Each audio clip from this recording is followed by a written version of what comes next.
અને હોમવર્ક કરવા બેસી ગયો છે. જાણે ચોમાસું હોય અને હમણાં વરસાદ પડવાનો હોય ને એવું લાગે છે. જક્ષુનો જુગાડ જુઓ. બધાની ફેવરેટ એવી પાણીપુરી બનાવવાનો પ્રોગ્રામ છે. તો વૃષભની એક વાત તમને કેવી છે. ફ્રેન્ડ્સ, વેરી ગુડ મોર્નિંગ, જય શ્રી કૃષ્ણ એન્ડ જય Swaminarayan. Welcome back to my channel. મારું નામ દિવ્યાંશી છે અને તમારું મારી ચેનલમાં સ્વાગત છે. સવારના 10 વાગી ગયા છે અને જક્ષુ ઉઠી ગયો છે અને હોમવર્ક કરવા બેસી ગયો છે. શું બનાવી છો બેટા? ઈગલ. ઓ, બની જાય એટલે મમ્માને બતાવજો.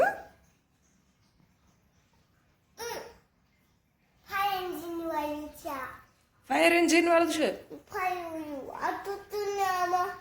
ફાયર છે ઈ.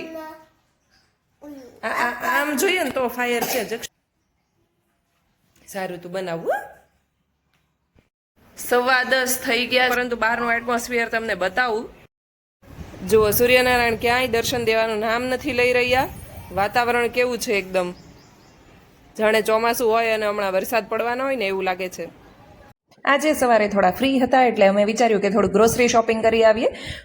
મહિનામાં એક દિવસ તો એવો કાઢવો જ પડે કે જ્યારે આખા મહિનાની ગ્રોસરી લેવા જવાનું હોય. અને અમે લોકો પહોંચી ગયા છે બંસલમાં.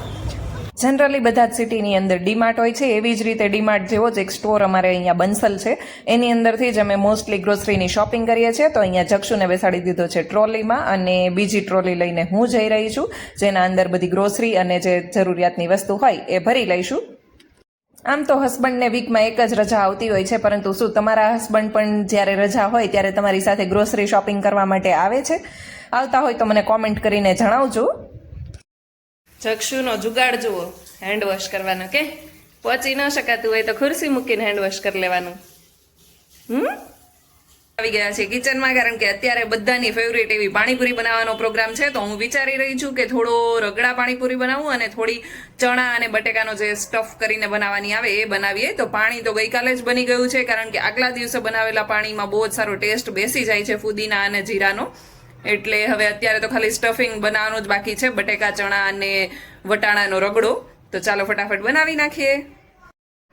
ચણા અહીંયા બફાઈ ગયા છે અને બટેકાને બાફવા માટે મૂકી દઈએ.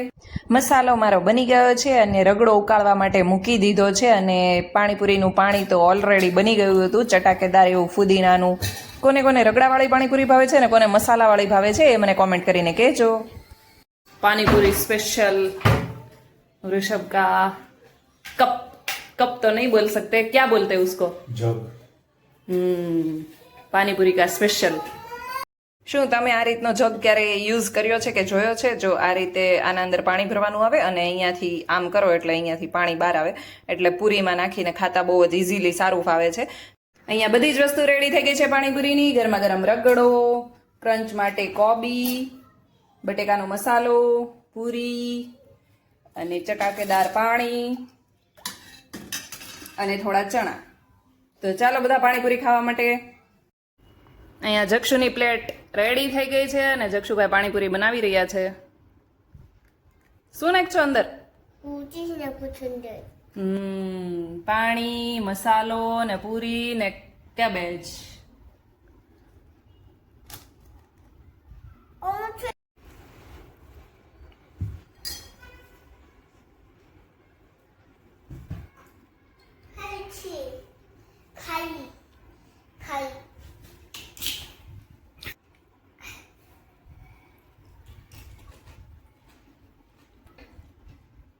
હમણાં એક પાણીપુરીમાં મારું પોપટ થઈ ગયું. આમ પાણીમાં નાખી ભેગી તૂટી ગઈ. કેવી લાગી વૃષભ રગડા પાણીપુરી?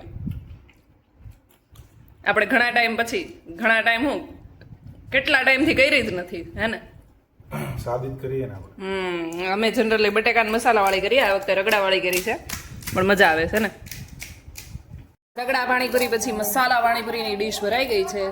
પાણીપુરી ખાવાની તો એટલી મજા આવી કે કોથળી તો પૂરી થઈ ગઈ અને બીજી પણ અડધી પૂરી કરી દીધી. અને સાથે અમે જે આપણે પાણીપુરી લારી પર બહાર ખાવા જતા હોઈએ ત્યારે આપણને સાથે ચૂરો આપતા હોય છે, એ પણ બનાવ્યો હતો અને બહુ મજા આવી. બધું જ રગડા પાણીપુરી ખાધી, મસાલાવાળી ખાધી અને વળી ચૂરો પણ ખાધો અને ખાઈ લીધું છે અને ફ્રી પણ થઈ ગયા છે. અને અત્યારે વૃષભ જતા રહ્યા છે જોબ ઉપર. વૃષભની એક વાત તમને કેવી છે કે ઘણી વખત એવું થતું હોય કે ઘણા લોકો એવા હોય કે જેને સવારે જોબ ઉપર જતા હોય કે કંઈ પણ કામ હોય તો એને એની વાઈફ બધું જ કરીને આપતી હોય છે કે સવારે કપડાથી લઈને રૂમાલ સોક્સ બધું જ એને રેડી કરીને આપવું પડતું હોય છે. જમવામાં પણ નાટક હોય છે કે આ ખાવું છે, પેલું ખાવું છે, આ તે. મારે આજ સુધી રેકોર્ડ છે મારા મેરેજને 6 વર્ષ થઈ ગયા છે અને વૃષભને જ્યારે પણ ફર્સ્ટ શિફ્ટ હોય ત્યારે સવારે 6 વાગે એ જાય છે. કોઈ દિવસ મને ઉઠાડી નથી કે તું મને આ બધું રેડી કરી દે કે હું જાઉં છું આમ તેમ. જે બનાવું એ ખાઈ પણ લે છે અને હું પણ સાથે એને સપોર્ટ કરું છું કે એને જે ભાવતું હોય એ બનાવી દઈએ અને ક્યારે પણ એવું ના કહીએ કે મારે આજે નથી બનાવવું, આમ નથી કરવું તેમ.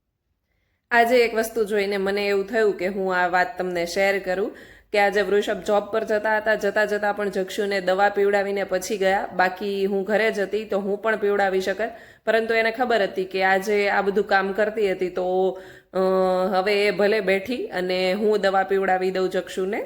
એટલે એવું નથી કે ઘરની બધી જ જવાબદારીઓ જે ઘરમાં રહેતું હોય એ સ્ત્રીની જ હોય છે, પરંતુ બંને પાર્ટનર હાફ રિસ્પોન્સિબિલિટી ઉઠાવે અને બધું જ કામ જોડે મળીને કરે તો ઘર શાંતિથી અને સારી રીતે ચાલતું હોય છે. શું તમારા પાર્ટનર પણ તમને આટલું સપોર્ટ કરે છે? મારા પાર્ટનર તો આમ વૃષભને બોલવાની ટેવ તો ઓછી છે, પરંતુ મને આવી રીતે કાયમ જ સપોર્ટ કરે છે. આજ માટે બસ આટલું જ. કાલે મળીએ ફરી એક નવા વ્લોગની સાથે. ત્યાં સુધી ગુડ નાઇટ, જય શ્રી કૃષ્ણ એન્ડ જય સ્વામિનારાયણ. તમને મારો વિડીયો ગમ્યો હોય તો મારા વિડીયોને લાઇક કરી દેજો. મારી ચેનલ ઉપર નવા હોય તો મારી ચેનલને સબસ્ક્રાઇબ કરવાનું ભૂલતા નહીં. Thank you for watching.